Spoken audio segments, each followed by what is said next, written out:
Hello नमस्कार दोस्तों, मैं नितिन वालिया और स्वागत करता हूं अपने YouTube चैनल पर। आज हम लोग डिस्कस करेंगे भारतीय संविधान का भाग number 1 part first of Indian constitution, जिसका नाम है संघ और उसके राज्य क्षेत्र, union and it's territory. Bharat एक संघ है, एक यूनियन है और इस यूनियन के अंदर बहुत से स्टेट हैं, राज्य हैं और कई सारे केंद्र शासित प्रदेश, यूनियन टेरिटरी भी है। इन सब से मिलकर भारत एक यूनियन बनता है, एक संघ बनता है। इस भारतीय संविधान के भाग नंबर 1 की विशेषता यह है कि इसके अंदर 4 आर्टिकल्स आते हैं, 4 आर्टिकल्स, 4 अनुच्छेद आते हैं। और पहले अनुच्छेद के अंदर क्या है, दूसरे में क्या है, तीसरे में क्या है, चौथे में क्या है, उन सारी बातों को तो हम लोग समझेंगे ही समझेंगे, लेकिन साथ में ये भी समझेंगे कि भारत में कौन सा राज्य कब निर्मित हुआ है, कौन से ईयर में कौन सा नया राज्य फॉर्मेशन हुआ था, नए राज्य का कौन से राज्य में से कौन से राज्य अलग होकर बना था।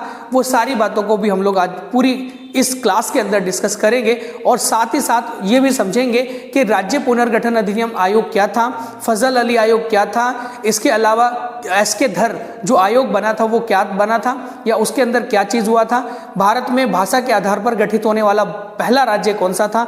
ये सारी बातें भी आज की क्लास में हम लोग पढ़ेंगे, सीखेंगे और आप लोग बने रहिएगा। सबसे पहले हम बात करें आपसे, पार्ट नंबर फर्स्ट है संघ और उसके राज्य क्षेत्र, इसका नाम है। आर्टिकल नंबर इसके अंदर 1 से लेकर 4 तक आते हैं।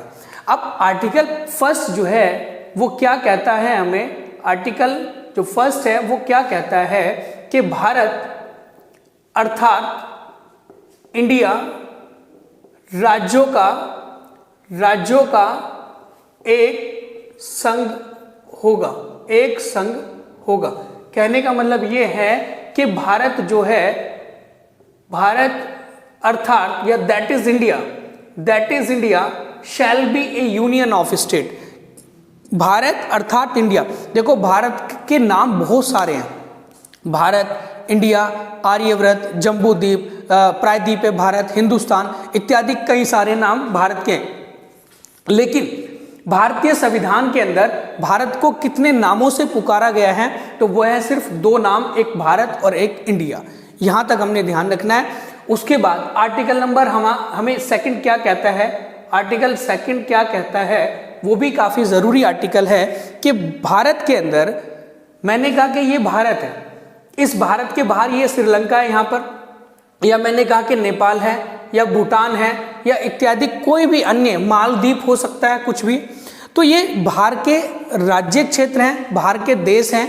अगर किसी भी बाह्य राज्य को, इस श्रीलंका को यदि इंडिया में शामिल करना होगा, देखो भारतीय संविधान के निर्माताओं ने कार्य किया है कि ये वर्णन किया है अनुच्छेद नंबर 2 के अंदर, कोई भी विदेशी राज्य या कोई भी बाहर का राज्य क्षेत्र जब भारत में विलय किया जाएगा तो कौन से आर्टिकल के तहत किया जाएगा, आर्टिकल नंबर 2 के तहत किया जाएगा।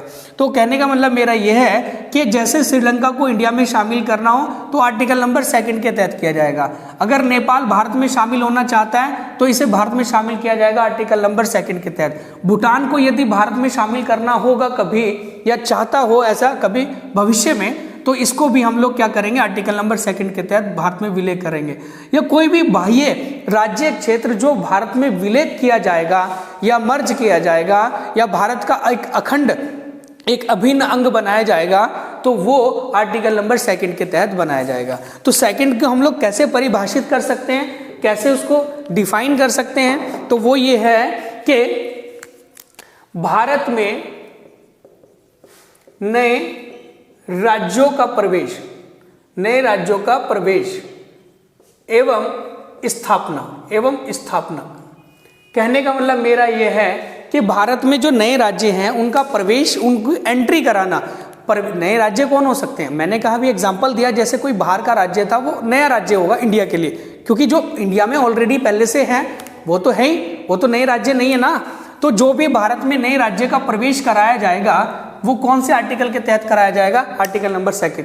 और ये संशोधन करने का अधिकार किसको है, केवल पार्लियामेंट को है, संसद ही ऐसा काम कर सकती है। ठीक है। आर्टिकल नंबर जो 3 है, आर्टिकल 3 क्या कहता है हमें, ये भी बहुत ज्यादा महत्वपूर्ण आर्टिकल है। जैसे मैंने आपको एक एग्जांपल दूं, उत्तर प्रदेश में से उत्तराखंड का गठन हुआ था। तो उत्तर प्रदेश में से जब उत्तराखंड का गठन हुआ होगा तो कौन से अनुच्छेद के अंदर संशोधन किया गया होगा, या वो कौन से आर्टिकल के तहत लिखा हुआ है कि भारत के अंदर जो भी वर्तमान में स्टेट हैं उन स्टेट में से कोई दूसरा नया स्टेट बना देना, या फिर उसके नाम में परिवर्तन कर देना, उसकी सीमाओं में परिवर्तन कर देना, और ये कौन करेगा? पार्लियामेंट करेगी, संसद करेगी। तो आर्टिकल नंबर 3 क्या कहता है हमें कि भारत में राज्यों का गठन, राज्यों का निर्माण एवं उनकी स्थापना करना, उनकी स्थापना एवं वर्तमान राज्यों तथा वर्तमान राज्यों के नाम में एवं सीमाओं में परिवर्तन करना, सीमाओं में परिवर्तन करना। तो सीमा में परिवर्तन करना, नाम में परिवर्तन करना, नए राज्यों का निर्माण करना, उनकी स्थापना करना, ये सारा का सारा प्रावधान कौन से आर्टिकल में है? आर्टिकल नंबर 3 में। पार्लियामेंट करेगी। अब आप कहोगे कि दूसरे अनुच्छेद और तीसरे अनुच्छेद के अंदर दोनों में अंतर क्या है? पहले अनुच्छेद में है कि नए राज्यों का प्रवेश था जो इंडिया के अंदर शामिल नहीं है, और दूसरे के अंदर यह है कि जो इंडिया के अंदर शामिल हैं स्टेट ऑलरेडी, जैसे उत्तर प्रदेश है, उत्तर प्रदेश में से कोई नया स्टेट बनाना हो आज भी तो कौन पार्लियामेंट बना सकती है, और कौन से आर्टिकल का प्रयोग करेंगी? आर्टिकल नंबर 3 के तहत करेगी। हमने कहा कि उत्तरांचल हुआ करता था नाम उत्तराखंड का, तो उसका नाम क्या पड़ा? उत्तराखंड आया ना। तो उत्तराखंड 2007 से 2006 में प्रस्तावित हुआ, 2007 से लागू हो गया था। तो ये क्या है कि हमारा किसी भी राज्य के नाम में परिवर्तन करना हो, उसकी सीमा में परिवर्तन करना हो, तो आर्टिकल नंबर 3 का प्रयोग किया जाएगा। अब बात आती है हमारी आर्टिकल नंबर 4 की, अनुच्छेद नंबर 4। तो ये क्या कहता है? ये कहता है कि आर्टिकल नंबर 2 एंड 3, अनुच्छेद नंबर 2 और 3 संविधान में 368 के तहत संशोधित नहीं होंगे, संशोधित नहीं माने जाएंगे। संशोधित क्यों नहीं माने जाएंगे? भाई हमारे भारतीय संविधान का वो कौन सा आर्टिकल है जिसके तहत संशोधन होता है? तो आर्टिकल नंबर 368 है। संशोधन प्रक्रिया, अमेंडमेंट जो भी होता है वो सारा का सारा आर्टिकल नंबर 368 के तहत होता है। लेकिन हमारे भारतीय संविधान के जो भाग नंबर 2 है और 3 है, इनके अंदर जो संशोधन होगा वो 368 में संशोधित नहीं माना जाएगा। क्यों? क्योंकि इसमें राष्ट्रपति की सहमति चाहिए होती है अंत में।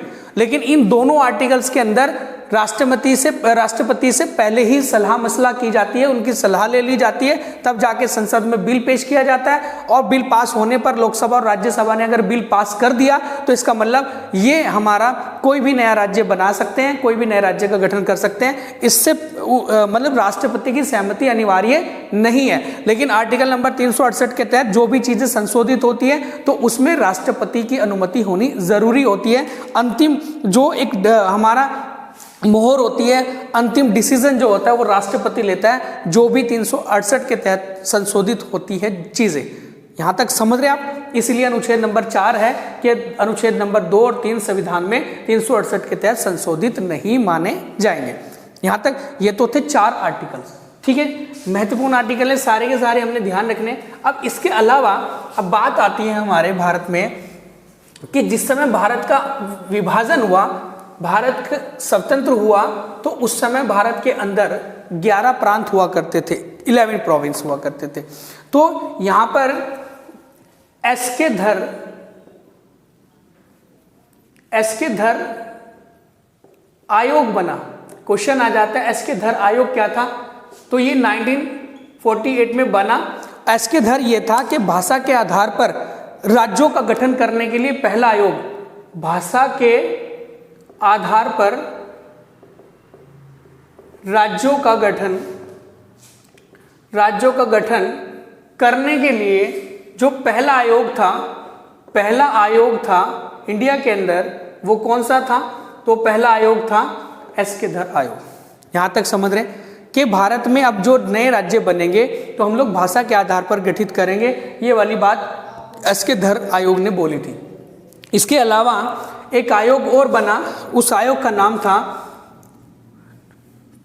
जवाहरलाल नेहरू, है ना, वल्लभ भाई पटेल और पट्टाभी सीतारमैया आयोग, जिसे हम लोग कहते हैं जेवीपी आयोग। जेवीपी आयोग भी 1948 में बना और ये दूसरा आयोग था जो राज्यों के गठन के लिए, दूसरा आयोग था जो राज्यों के गठन के लिए काम करने की कोशिश की थी जिसने, लेकिन ये भी चीज़ें नहीं हो पाई। भारत का संविधान लागू हो गया 1950 में। 1950 के बाद 1952 में मद्रास के अंदर, 1952 में मद्रास के अंदर एक आंदोलन छिड़ा। हमने कहा कि ये हमारा कुछ इस तरीके से भारत है, ये वाला पूरा हिस्सा जो मद्रास है और यहाँ पर ये पूरा आता है, इधर देखो मद्रास ये पूरा कहलाता था। यहाँ पर ये तमिलनाडु है आज के टाइम में, ठीक है, और ये है आंध्र प्रदेश, ठीक है, आंध्र प्रदेश, ठीक है। अब यहाँ क्या है कि तमिलनाडु, अभी तमिलनाडु के जो व्यक्ति थे, मतलब जो आंध्र प्रदेश वाले ऊपर वाले हिस्से के जो व्यक्ति थे, वहाँ पर एक व्यक्ति था, उसका नाम था potty Shri Ramulu. Potty Shri Ramulu, potty Shri Ramulu. Potty Shri Ramulu ने 56 दिन का अनशन किया, 56 डेज का इन्होंने क्या किया, अनशन किया। अब ये जो अनशन था ये इतना बड़ा अनशन हुआ कि इन्होंने दक्षिण भारत में एक बड़ा आंदोलन छेड़ा कि भाषा के आधार पर, मतलब आंध्र प्रदेश में इन्होंने क्या कहा कि तमिल भाषा के लोगों से, तमिल भाषा के लोगों से तेलुगु भाषा के लोगों को अलग किया जाए, अलग किया जाए। तो कहने का मतलब ये है कि जो तमिल बोलने वाले लोग थे उनसे अलग होना चाहते थे तेलुगु भाषा के लोग, और ये कहा गया कि हमें तो एक नया राज्य चाहिए, एक नया प्रांत चाहिए। तो पोट्टी श्री रामुलु ने जो अनशन किया 1952 में और 56 दिन का अनशन किया और 56वें दिन इनकी हो गई मृत्यु। अब ये जब मृत्यु हुई तो दक्षिण भारत के अंदर बहुत बड़ा हंगामा फैला, बहुत ज़्यादा आंदोलन हुए और पंडित जवाहरलाल नेहरू को संसद में बिल पास करना पड़ा और संसद में बिल पास करके आंध्र प्रदेश का गठन किया गया तमिलनाडु से। और ये जो आंध्र प्रदेश का गठन था वो 1 अक्टूबर 1953 में था। 1 अक्टूबर 1953 को भारत के अंदर आंध्र प्रदेश का गठन हुआ और भाषा के आधार पर भारत का पहला राज्य बन के तैयार हो गया आंध्र प्रदेश। ये हमने ध्यान रखना है कि भाषा के आधार पर गठित होने वाला भारत का पहला राज्य कौन सा था, आंध्र प्रदेश था। और जन्मदाता किसे कहा गया, पोट्टी श्री रामुलु को कहा गया। 1 अक्टूबर 1953 को गठन हुआ, ठीक है। और किस भाषा के लोगों से अलग हुआ था, तमिल भाषा के लोगों से तेलुगु भाषा के लोगों का एक नया राज्य बनाया गया। यहाँ तक आप समझ रहे हैं बात मेरी। उसके बाद यहाँ पर इसी भाषा के आधार पर गठित होने वाले जो राज्य थे उनको आगे रोकने के लिए एक आयोग बनाया गया था। उस आयोग का नाम था फजल अली आयोग। तो आपने कभी सुना होगा एक फजल अली आयोग बना। अब ये जो फजल अली आयोग था इसका निर्माण 1953 में हुआ, 1953 में हो गया था जिस समय राज्य बन गया। तो फजल अली आयोग के अंदर तीन सदस्य थे। अब ये जो 3 सदस्य थे वो कौन कौन से थे, एक तो फजल अली खुद थे, उसके बाद नंबर 2 पर हृदयनाथ कुंजरू ये थे, और नंबर 3 पर कौन थे, वो थे के एम पणिक्कर ये थे। ये 3 व्यक्ति थे। फजल अली आयोग में 1953 में बना और इन्होंने सिफारिश करी कि भारत के अंदर भाषा के आधार पर तो राज्यों का गठन किया जाए, लेकिन साथ साथ उनका कल्चर भी देखा जाए, ठीक है। और ये भी देखा जाए कि किसी एक विशेष राज्य के अंदर केवल एक भाषा के बोलने वाले लोग ही शामिल ना हो, उसमें अन्य लोग भी शामिल हो, ठीक है। तो ऐसे करके फजल अली आयोग ने अपनी रिपोर्ट प्रस्तुत करी और इसी आयोग की सिफारिश पर संविधान में 7वां संविधान संशोधन हुआ। संविधान में 7वां संविधान संशोधन हुआ। अब ये 7वां संविधान संशोधन कब हुआ था?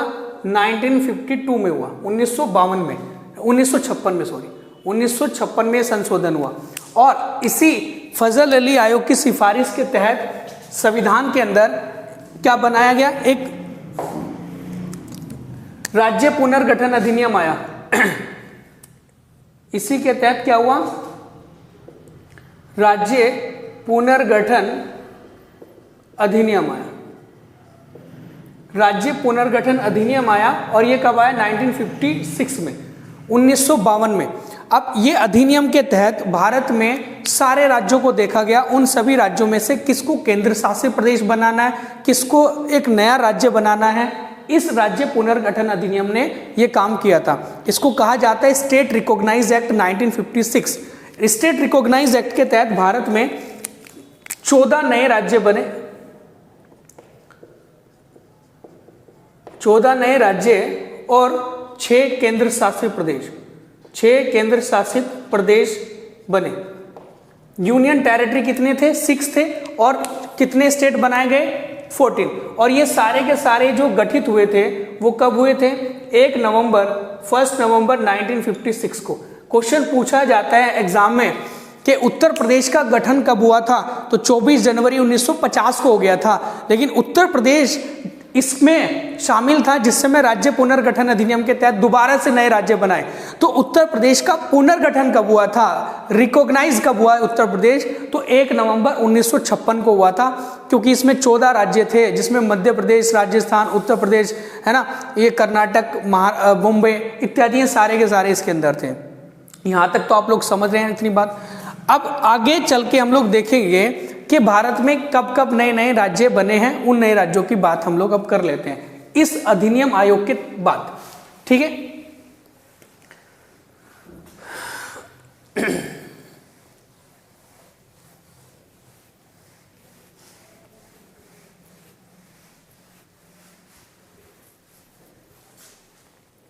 अब यहां पर ये आयोग बन गया। उसके बाद 1960 की बात है, 1960 है ना, 1960 में 1960 में मुंबई का विभाजन हुआ। मुंबई से किसको अलग किया गया? मुंबई से महाराष्ट्र एवं गुजरात ये 2 राज्य बनाए गए। महाराष्ट्र एवं गुजरात 2 नए राज्य बनाए गए 1960 में। और इस अगर इसकी तारीख पूछ ली जाए तो 1 मई आंसर लग जाएगा। 1 मई 1960 में मुंबई से महाराष्ट्र और गुजरात को अलग किया गया, मराठी कल्चर और लैंग्वेज और गुजराती कल्चर एंड लैंग्वेज के आधार पर। उसके बाद यहाँ पर 1961 की बात है। 1961 में विजय अभियान चलाया गया। विजय अभियान, अब आप कहोगे कि विजय अभियान क्या था? जब गोवा को पुर्तगाली कब्जे से मुक्त किया गया था तो भारत की सरकार के द्वारा विजय अभियान चलाया गया था। तो यहाँ पर क्या हुआ? 1961 में विजय अभियान के द्वारा गोवा एवं दमन द्वीप को भारत में शामिल किया गया। भारत में शामिल किया गया गोवा को और दमन द्वीप को। ठीक है, कब किया गया? 1961 में कर दिया गया था। यहाँ हमने इतनी बातें ध्यान रखी। उसके बाद 1961 में 1 दिसंबर 1963 में असम से नागालैंड को अलग किया गया। नागालैंड को अलग किया गया। तो ठीक है जी, असम से नागालैंड अलग हो गया 1963 के अंदर। 63 में ये भी क्वेश्चन आ जाता है। तो जो जो नए राज्य बनते चले गए वो हम लोग सारे चीज़ें हम लोग लिखेंगे, कब कब कौन सा नया राज्य बना। तो 1963 में बना। उसके बाद 66 में क्या हुआ? आपने कभी सुना होगा 1 नवंबर 1966 में पंजाब का विभाजन हुआ। पंजाब का विभाजन हुआ। और ये पंजाब का विभाजन क्या था? जिसमें से हरियाणा एवं चंडीगढ़ को यूनियन टेरिटरी बनाया गया और हरियाणा को राज्य बनाया गया, स्टेट बनाया गया। तो ये कब किया गया था? 1 नवंबर 1966 को पंजाब का विभाजन हुआ। और ये हमने ध्यान रखें, पंजाब का विभाजन कब हुआ? 1 नवंबर 1966 को। उसके बाद था 1971 में, आपने कभी सुना होगा कि 1971 में हिमाचल प्रदेश को पूर्ण राज्य का दर्जा दिया गया है, लिख लेते हैं।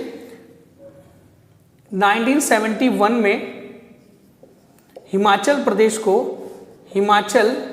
को पूर्ण राज्य का दर्जा दिया गया, पूर्ण राज्य। इसका मतलब ये पहले एक यूनियन टेरिटरी हुआ करता था 1956 में यूनियन टेरिटरी बनाया और 1971 में इसे पूर्ण राज्य का दर्जा दे दिया गया था। उसके बाद मणिपुर, त्रिपुरा और मेघालय 1972 में, 1972 में मणिपुर, त्रिपुरा और मेघालय नए राज्य बनाए गए। 1972 में मणिपुर, त्रिपुरा एवं मेघालय इनका गठन हुआ।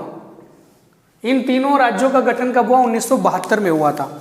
उसके बाद 1975 में 1975 में सिक्किम को भारत का राज्य बनाया गया। सिक्किम को भारत का राज्य बनाया गया, ठीक है जी। अब ये सिक्किम भारत का राज्य कब बना? 1975 में बना।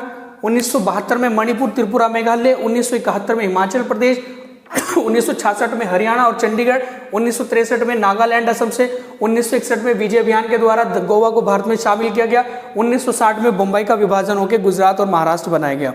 यहाँ तक हम लोग पढ़ रहे हैं। उसके बाद 1975 के बाद नए राज्य जो बने हमारे इंडिया में, एक तो क्वेश्चन पूछ लिया जाता है कि सिक्किम भारत का राज्य कब बना था? तो 1975 में।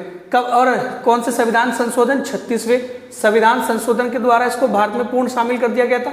इससे पहले 35वां भी संविधान संशोधन हुआ था जो सिक्किम को भारत में विलय करने की बात कर रहा था। उसके बाद इसको भारत का 22वां राज्य बनाया गया। सुना होगा आपने कि भारत का कौन सा राज्य था? ये सिक्किम 22वां राज्य था, ठीक है। अब इसके अलावा हमारे एक अरुणाचल प्रदेश का जो गठन हुआ वो कब हुआ? 1987 में। 1987 में अरुणाचल प्रदेश एवं गोवा का गठन किया गया। अरुणाचल प्रदेश की डेट अलग थी, गोवा की 30 मई डेट है। 30 मई 1987 को गोवा को भारत का पूर्ण राज्य बनाया गया। ये हमने इतना ध्यान रखना है, विशेष करके जब राज्यों का गठन पूछा जाता है एग्जाम में, उसके लिए बहुत ज़्यादा अच्छी क्लास है, अच्छी इंफॉर्मेशन है। उसके बाद गोवा के बाद अब मैं बात करूँ वो 3 स्टेट हमारे इंडिया के कौन कौन से हैं जो इकट्ठा एक ही साल में गठित हुए थे। तो 3 राज्य हैं। 1 नवंबर सन 2000 को, फिर 9 नवंबर सन 2000 को, फिर 15 नवंबर सन 2000 को। ये 3 ऐसे राज्य कौन से थे? एक तो थी हमारा छत्तीसगढ़। कौन सा था? छत्तीसगढ़।